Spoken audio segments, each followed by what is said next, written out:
I hope आप सब लोग अच्छा कर रहे होंगे। हाँ, ये वीडियो जो है ना, ये इट इज़ अबाउट, ये है एक, ये सीरीज़ है which I am thinking to start. इसको कहते हैं वन क्वेश्चन वन कॉन्सेप्ट।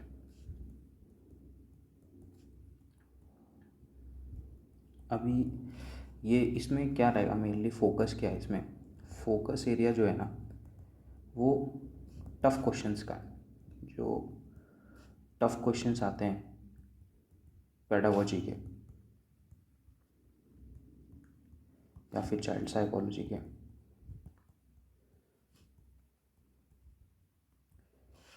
उनको टैकल करने का ये मतलब है। बिकॉज आप जनरली जो भी चाइल्ड साइकोलॉजी या पेडागोजी पढ़ता है, वो जो कोचिंग आप लेते हैं उसमें बेसिक्स कवर हो जाते हैं। Basics of CDP, child development, या फिर चाइल्ड साइकोलॉजी, कुछ कुछ जगह पे EVS। लेकिन पेडागोजी तो कहीं भी कवर नहीं होती। पेडागोजी अगर आप देखोगे इफ़ेक्टिवली बहुत ही कम कोचिंग्स हैं जहाँ पे कवर होती है पेडागोजी। वैसे अगर आप देखोगे तो इसका इम्पोर्टेंस क्या है पेडागोजी का, पहले यही समझ लो। तो वैसे आज जो टॉपिक है, टुडेज टॉपिक जो है, रुक जाओ मैं इसको,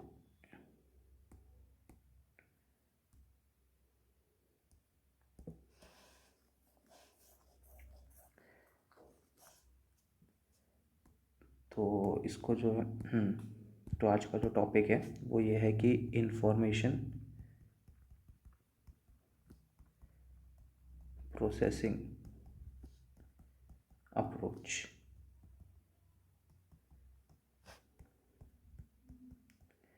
एक छोटा सा टॉपिक है जिसको जिसको लेकर जिसके TSSB में टॉपिक अगर ऐसे लिख दे ऊपर, लैक ऑफ माइक्रो टीचिंग है भाई। तो TSSB में इस बार पूछा था 24 मार्च को भी दिख जाएगा आपको, 23 मार्च को भी दिख जाएगा। ये दो पेपर थे मेरे पास, तो इसमें पूछा गया था। तो ये क्वेश्चन जो था ये थोड़ा सा डेप्थ में था, ये क्वेश्चन काफ़ी डीप था। और अगर आप DSSB की प्रिपरेशन कर रहे हो तो क्वेश्चंस जो हाई डेप्थ के क्वेश्चंस हैं ये 12 to 15 आते हैं। या तो आप इनको, एक्चुअली होता क्या है ना, प्रॉब्लम क्या है, दिस क्वेश्चन, ये जो क्वेश्चंस होते हैं ना ये बहुत सिंपल लगते हैं, ये ना दिस मतलब ये लगता है कि एकदम ऐसे कॉमन सेंस वाले लगते हैं, कॉमन सेंस, पर ना होता नहीं ऐसा। ये ऑफन हम लोग ना इसको इंटरप्रेट ही नहीं कर पाते हैं क्वेश्चन का ना, कॉमन सेंस हम लोग लगाते हैं जिसकी वजह से ना रॉन्ग इंटरप्रिटेशन हो जाता है। और फिर हमें लगता क्या है ना, हमें फॉल्स सेंस ऑफ अचीवमेंट आ जाता है कि भाई ये तो क्वेश्चन मेरा सही ही है, बट एक्चुअली ये ना गलत होता है ये क्वेश्चन। तो या तो आप ऑल टुगेदर एक काम करिए, आप ऐसे क्वेश्चन छोड़ दीजिए, बिल्कुल छोड़ दीजिए, क्योंकि बहुत बड़ी बात नहीं, अगर आप 70 प्लस भी ला रहे हैं ना DSSB में पेपर 2 में, तो भी ठीक अच्छा स्कोर होता है। पेपर 1 में आपको मैक्सिमम स्कोर करना है। तो चलो कोई बात नहीं, let's move on towards the topic of the day, that is information processing approach. अभी एक्चुअली स्टार्ट कर देते हैं अगर, प्रोसेसिंग अप्रोच, ठीक। सबसे पहले ये है क्या, सबसे पहले इसका कुछ फैक्ट जान लेते हैं, ठीक है। इसको ना नियो पियाजियन अप्रोच भी कहते हैं। नियो का मतलब होता है न्यू, और पियाजे से सब लोग जानते होंगे, जीन पियाजे, जिन्होंने कॉग्निटिव जिन्होंने कॉग्निटिव साइकोलॉजी पे बहुत मतलब जिनका है, आपने पढ़ाई होगा, वो स्टेजेस ऑफ कॉग्निटिव डेवलपमेंट इन्होंने दिया हुआ है। तो इंफॉर्मेशन प्रोसेसिंग अप्रोच ना, ये जो है ना पियाजे की जो थ्योरी थी कॉग्निटिव डेवलपमेंट की, उसका ना एक क्रिटिसिज्म है। उसका क्रिटिसिज्म क्या था, उसका जो क्रिटिसिज्म था, मतलब क्रिटिसिज्म मतलब वो होता है कि उसका जो विरोध था, उसमें जो जो लोग बोल रहे थे वो ये था ना कि वो जो कॉग्निटिव डेवलपमेंट को वो एक स्टेज मानते हैं। पर होता क्या है ना, इन रियल वो कॉग्निटिव डेवलपमेंट को स्टेज कंसिडर करते हैं, कि भाई जैसे सेंसरी मोटर में ये होगा, प्री ऑपरेशनल में ये होगा, कॉन्क्रीट ऑपरेशन में ये होगा, फॉर्मल ऑपरेशन में ऐसे ऐसे होगा, ये होगा, ये होगा, ये होगा। लेकिन ये ना जो जो नियो पियाजियन अप्रोच है जिसमें इंफॉर्मेशन प्रोसेसिंग आती है, वो लोग बोलते नहीं ऐसा नहीं होता। उनके हिसाब से क्या होता है कि एक ही टाइम पे बहुत सारे प्रोसेस चल रहे होते हैं, ठीक है। उनके हिसाब से होता क्या है कि जैसे एक एक प्रॉब्लम आएगी बच्चे के पास, तो इस टाइम पे उसके अंदर ना बहुत सारे प्रोसेस चल रहे होंगे, मल्टीपल प्रोसेस चल रहे होते हैं जिनका यूज़ करके वो उस प्रॉब्लम का सोल्यूशन निकालता है। पर प्याजे का क्या था कि जैसे मान के चलो, उनका ये था कि जैसे कॉन्क्रीट ऑपरेशन हो गया, कॉन्क्रीट ऑपरेशन उनकी स्टेज होती है जिसमें बच्चे के अंदर रिवर्सिबिलिटी आ जाती है, ठीक है। तो उनका मानना ये था कि यहाँ पे ही जा कर के बच्चे को रिवर्सिबिलिटी मतलब प्लस का उल्टा माइनस होता है, ये मालूम चलेगा। ये जो स्टेज है 7 से 11 की होती है, यहीं पे जा कर के बच्चे को उसकी रिवर्सिबिलिटी का मालूम चलेगा। बट रियलिटी में ऐसा नहीं होता। ऐसा ये लोग जो होते हैं, ये जो जिन लोगों ने इंफॉर्मेशन प्रोसेसिंग बनाई, ये लोग प्याजे को ही फॉलो करते थे, पर फिर भी उनके में मतलब लगा कि भाई ये गलत है।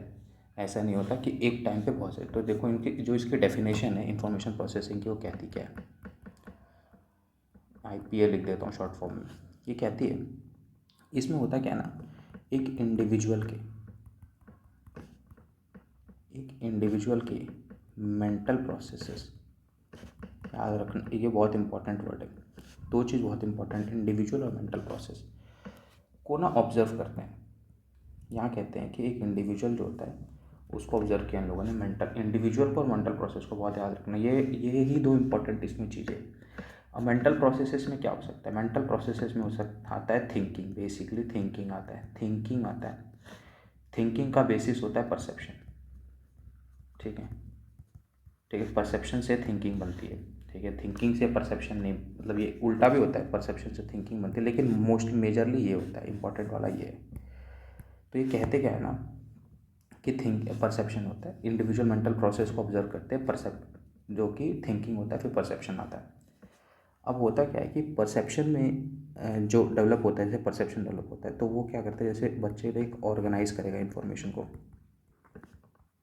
ठीक है। उसके पास इन्फॉर्मेशन आई, ये कोई भी हो सकता है, ये चाइल्ड भी हो सकता है, अडल्ट भी हो सकता है, सबके लिए सेम है। ये लोग ऐसे एज, यही तो इनका था ना, स्टेजेस में बांटा था इस जीन पियाजे ने, तो इसका मतलब एजेस के हिसाब से स्टेज में बांटा था। लेकिन यहाँ पे क्या था इन लोगों ने, तो ऐसा नहीं होता, एज वेज कुछ नहीं होता ऐसे, एज के हिसाब से होता है, पर जो प्रोसेस हो रही है इन्फॉर्मेशन वो इरेस्पेक्टिव ऑफ एज होती है। ऐसा नहीं होता कि सर्टेन एज पे ही सर्टेन चीज़ होगी, ऐसा नहीं होता। तो जैसे इन्फॉर्मेशन आएगी तो उसको ऑर्गेनाइज इन करेगा, उसको सिंथेसाइज करेगा, ठीक है, स्ट्रेटजाइज करेगा,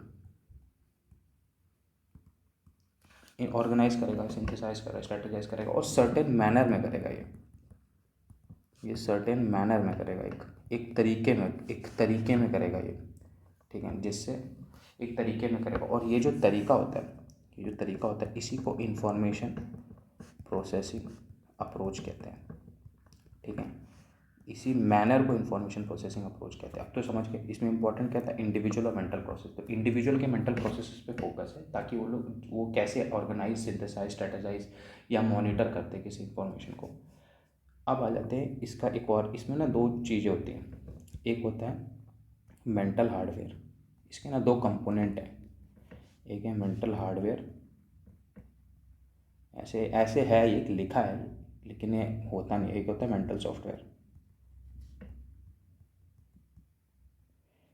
मेंटल हार्डवेयर में ना आपकी मेमोरी आ जाती है, जैसे मेमोरी आ जाती है, लेकिन इसमें memory not in the terms of जो कॉन्सेप्ट ऑफ मेमोरी यहाँ पे ना, जैसे मान के चलो आपका एक, मान के चलो बर्थ डेट लिख देता हूँ, 27/12/94 लिख देते हैं, ठीक है। तो ये आपकी मेमोरी में इंफॉर्मेशन है, तो ये मान के चलो इन्फॉर्मेशन है, तो ये आपका एक पीस ऑफ इन्फॉर्मेशन हो गया, ठीक है। मेमोरी आ जाती है इसके अंदर आपका थिंकिंग आ जाती है, इसके अंदर आपका प्रोसेस परसेप्शन आ जाता है।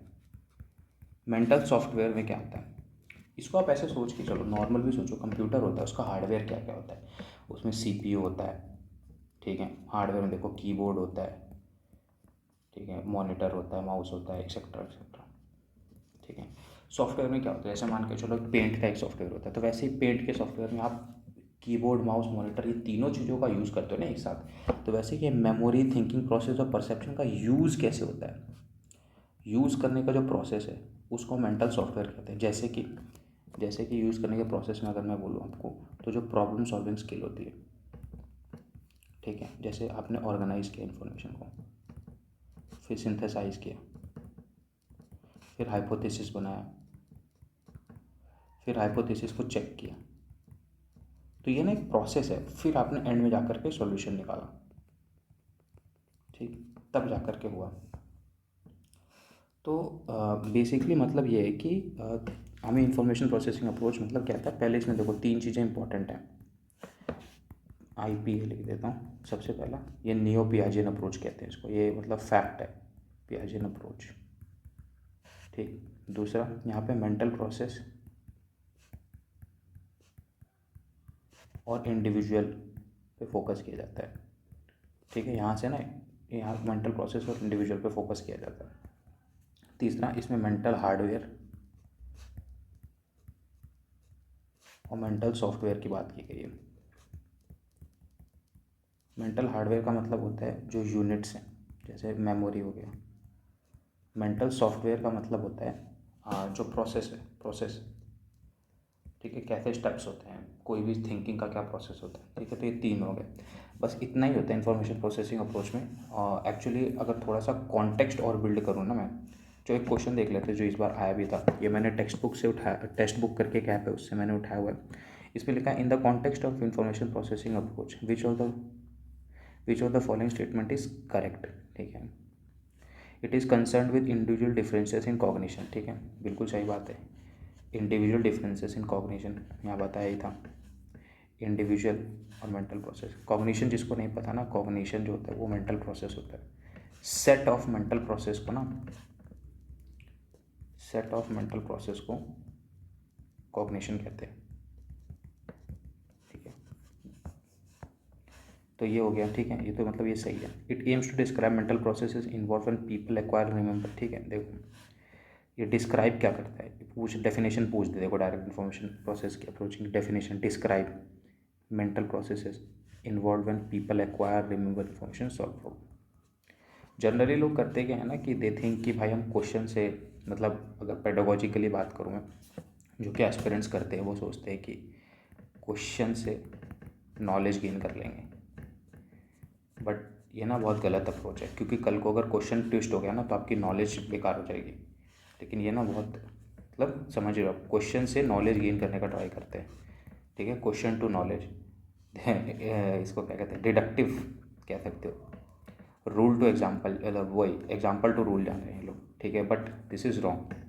इंडक्टिव होता है, एग्जाम्पल टू रूल जा रहे हैं, तो क्वेश्चन से नॉलेज गेन करने की ट्राई करते हैं, इंडक्टिव ट्राई करते हैं, लेकिन ये ना गलत है, क्योंकि क्वेश्चन ना थोड़ा सा ट्विस्ट हो गया। मैं अभी मेरे पास मिला नहीं, 7 मार्च का जो क्वेश्चन था, 7 मार्च का जो क्वेश्चन था इन्फॉर्मेशन प्रोसेसिंग का, सेम टाइप ऑफ क्वेश्चन ही था, थोड़ा सा ट्विस्टिंग था, थोड़ा सा ट्विस्टेड था वो। ये सेम दिमाग लगाओगे ना, क्वेश्चन गलत हो जाएगा। तो इसीलिए आपको ये नहीं करना, जनरली अवॉइड करना है कि क्वेश्चन टू नॉलेज मत जाओ, नॉलेज टू क्वेश्चन जाओ, नॉलेज गेन करो फिर क्वेश्चन सॉल्व करो, ताकि नॉलेज परमानेंट हो जाए, ठीक है। अगर आप मेमोरी का चैप्टर पढ़ोगे ना ये साइकोलॉजी के इसमें, चाइल्ड साइकोलॉजी में या फिर जनरल जो साइकोलॉजिकल थ्योरी में, तो आपको पता चलेगा कि क्वेश्चन टू नॉलेज क्यों नहीं जाना चाहिए और नॉलेज टू क्वेश्चन क्यों जाना चाहिए। तो that's all for this video, one concept and one question. Thanks for watching.